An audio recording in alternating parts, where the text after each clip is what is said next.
Hello everyone! This is Jane Lastimoso ng founder ng Team Kapuso. Mga ka-lobster, meron na naman tayong isang story na marami tayong mapupulot na aral dito sa aking gagawin. Mga ka-lobster natin, ito yung aking mag-intro muna tayo. Mga ka-lobster natin, let's go!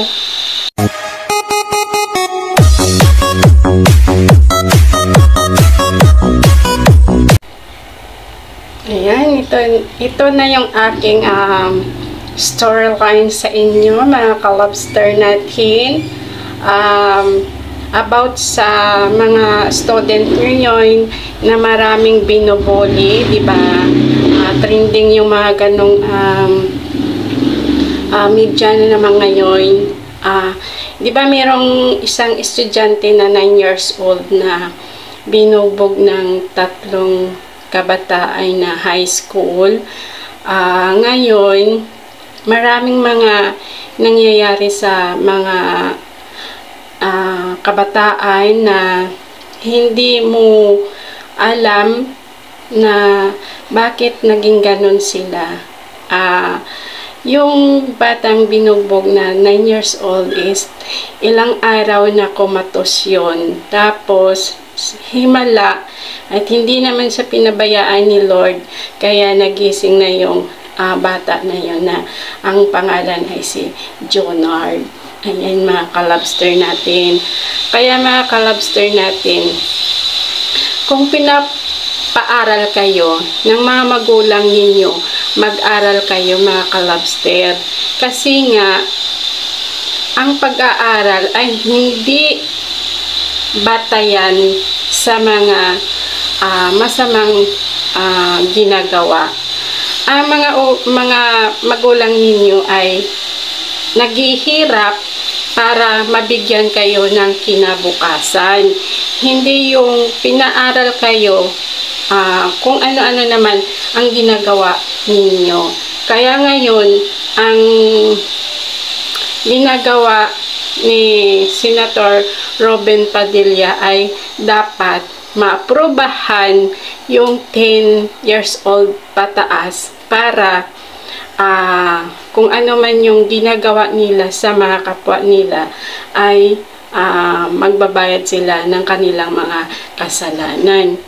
Kasi magulang, makikita yung anak na ginaganyan halos ilang buwan, halos ilang taon mo pinaalagaan ang iyong anak, tapos makikita mo lang na binubugbog siya ng mga ibang kabataan ngayon.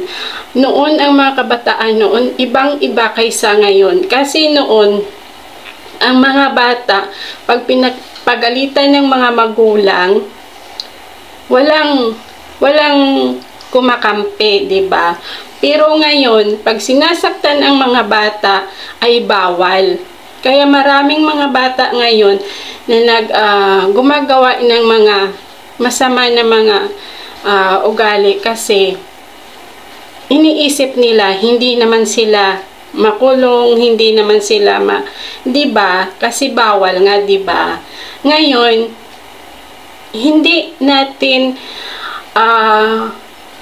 maisip yung mga buhay ng mga anak natin sa bawat isa, kahit sa school. Parang hindi na safe sila. Kaya mga kabataan ngayon, Diyos ko, maawa kayo sa mga magulang ninyo. Hindi yung ibibigay ang kagustuhan ninyo na alam naman ang kamalian. Mag-aral kayo para yan sa kinabukasan ninyo, para sa inyong mga paglaki ninyo. Hindi para sa magulang nyo, kundi para yan sa inyo. Huwag nyo naman bigyan ng problema ang inyong mga magulang. Ngayon, marami nang nangyayari. Katulad sa Muntinlupa, meron ding isang estudyante, pero babae yun, pinagtutulong-tulungan ng mga classmate niya kahit sa loob ng school nila. Ngayon, yung babae, siyempre, nasa hospital na din yun. Tapos yung mga sakit sa kanya, ayun, nagharap-harapan sila. O ngayon, masaya sila, matapang sila sa ginagawa nila. Pero ngayon, umiiyak sila. Kasi, damay ang mga magulang nila. Akala ng mga magulang nila, nag-aaral sila, pero hindi pala. Sila ay nagbibigay ng problema sa kanilang mga magulang. Maraming nangyayari ngayon. Kaya awang-awa pa sa mga binibiktima nila. Marami kaliwat kanan ngayon. Nakikita mo sa mga ganong bagay. Kikita mo na wala ng buhay. Tapos, di ba? Tapos yung mga babae naman, kayo mga inday-inday pa lang kayo. Huwag kayo sumama sa mga barkada. Magjuwa-juwa kayo kung kaya nyo na. Pag kayo ay nabubuntat dyan, sino ang mananagot? Sino naman ang mag-sakripisyo? Kundi mga magulang nyo. Hindi nyo na kaya. Pag kaya nyo na, let's go kayo. Pero sa mga ganyang bagay na mga bata pa kayo, mga dalaginding, nagawangdiyan na kayo dyan. Diba? Tapos pagka hindi kaya buhayin yung mga anak, ayun, nakikita mo na sa mga ibang, diba marami nakikita ngayon na, Diyos ko, awang-awa yung mga sanggol na, Diyos ko, ano naman kamuwang-muwang nila na itatapon na lang nila ng ganon-ganon, diba? Kung ganon lang naman, pamimigay nyo sa may mga gusto, hindi yung ilalagay nyo na lang sa peligro yung mga bata na walang muwang-muwang sa mundo.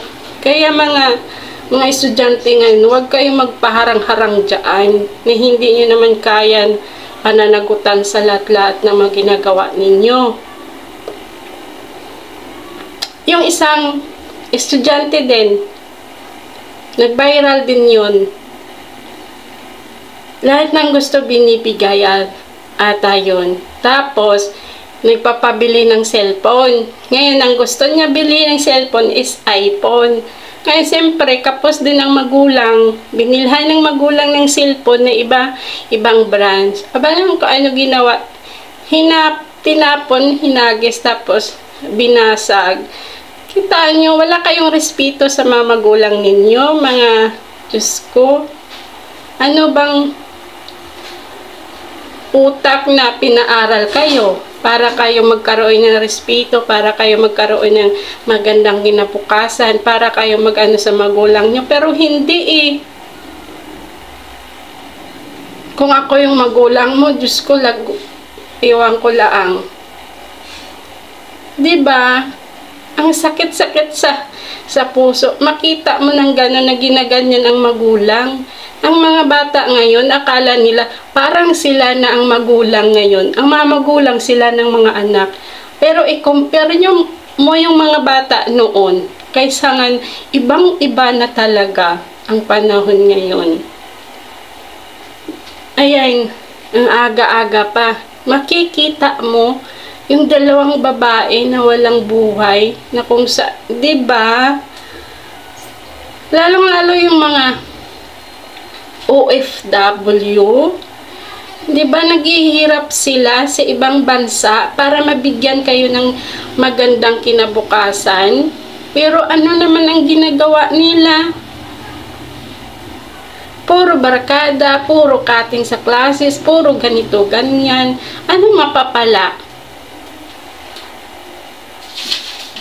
Di ba?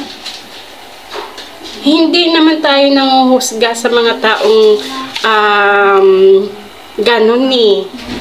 Pero mga mali ang mga ginagawa. Kaya ngayon, sa lahat ng mga school, nilalagay na yung mga bawal namang bubuli. Kasi yung discretion ba nila, 'Di ba? Pag binubuli yung isang tao, iniisip nila yon. Alam nyo, kung ibabalik yan sa inyo, kung kayo naman bubulihin, ano kaya mararamdaman ninyo? Ako bubulihin ninyo. Diba? Mga bata ngayon, akala mo kung mga sino makapag-asta na mas matapang na hindi mo maintindihan na. Pero pagdating sa iiyak, hihingi ng sorry. Ayan, mga kalabstar natin. Ito yung mga picture ng tatlo na yan. Yan yung nagbugbog sa kay Jonard. Ngayon, ang picture ni Jonard, hindi ko lang nilagay dito kasi alam niyo naman, masilan si Lolo. Bawal kasi yon. Kaya sila yung tatlo na lang nilagay ko dito. Kaya kayong mga bata, kayong mga pinapaaral kayo ng magulang ninyo, mag-aral kayo ng mabuti. Hindi yung kalukuhan yung ginagawa ninyo. Tapos, hindi naman alam ng mga magulang ninyo na gano'n ang ginagawa ninyo sa kapwa ninyo estudyante. O ngayon, nakakaawa yun talaga. Kung kayo naman gawaan ng ganon, ano ba nararamdaman ninyo? Ibabalik sa inyo kung ano yung ginagawa ninyo doon. 'Di ba? Dapat isipin ninyo na mali ang ginagawa ninyo at walang kalaban-laban yung binibiktima ninyo. Ngayon, ano gagawin ninyo? 'Di ba? Hindi nyo iniisip 'yon. Masisira yung kinabukasan ninyo dahil lang sa ginagawa ninyo. Ang mga barkada, dalawang bagay lang 'yon, masama o hindi. Pag alam ninyong barkada ninyo na masama ang impluwensya sa inyo, huwag nyo nang gayahin, huwag nyo nang gawin. Kasi alam na ninyo eh. Kaya mga kabataan ngayon, mag-aral kayo ng maigi. Kung pinapaaral kayo, maawa naman kayo sa magulang ninyo na nagtudo kayo para kayo bigyan ng baon, bigyan ng, 'di ba? Kaya mga isipin ninyo kung tama o mali ang ginagawa ninyo bago nyo naman gawin sa kapwa ninyo. Hindi ba kayo naawa doon sa taong binibiktima ninyo? Kung kayo naman kasi ang biktima, hindi ba? Ano kaya din ang nasa puso ninyo? Ano din, 'di ba? Nasa critical yung buhay ng isang kapwa ninyo na estudyante. Kaya alam nyo kung mali at tama ang ginagawa ninyo kasi nakapag-aral na kayo, 'di ba? Tinuturo na yan sa school at teacher sa inyo. Pero ang ginawa ninyo kalukuhan.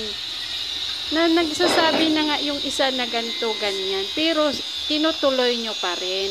Kaya mga kabataan ngayon ay matuto kayo makinig sa inyong mga magulang.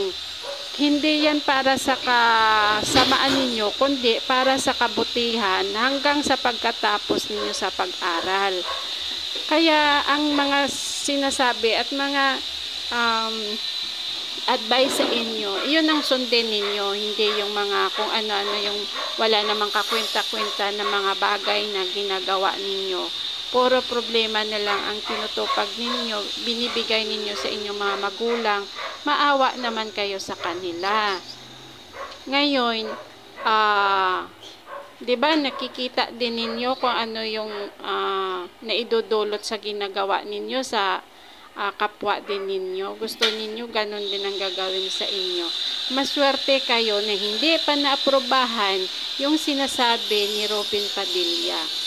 Kung nagkakataon na naaprubahan na yon, ay gusto ninyo nasa loob kayo ng bakal. 'Di ba? Pati magulang ninyo. Dapat ngayon pa lang magbago na kayo. Yung mga hindi dapat pwede na gawin, huwag nyo nang gawin, magbago na kayo. Kasi sayang din ang mga kinabukasan ninyo, mapunta lang sa wala. Kaya mga estudyante ngayon, bago nyo naman gumawa kayo ng tama, para naman magiging masaya ang magulang ninyo pag kayo ay makatapos sa pag-aral. deserve ninyo na makatapos sa pag-aral. Kaya ang mga magulang ninyo nandyan lang para gagabay sa inyo at isusuklian ninyo ng kabaitan at suklian ninyo ng maayos para sa kinabukasan din nila at makatulong din kayo balang araw. Yun lang ang aking masasabi sa inyo. Salamat sa inyong pagkikinig at salamat sa inyong pagtangkilik ng aking YT channel. Walang iba kundi ang inyong pinakamamahal na founder Jean Lastimoso sa Team Kapuso. Ayan yung aking mga advice, aking mga reaction. Siyempre, hindi maganda yung ganon na, di ba, ang mamagulang nasasaktan dahil sa nakikita nila yung kanilang mga anak ginaganyan lang, parang halos na lang ang buhay nila na ibibigay sa mga anak nila, tapos kayo ganon lang gagawin ninyo. At lalong-lalo yung mga magulang sa mga OFW na naghihirap, na ginawa nilang lahat para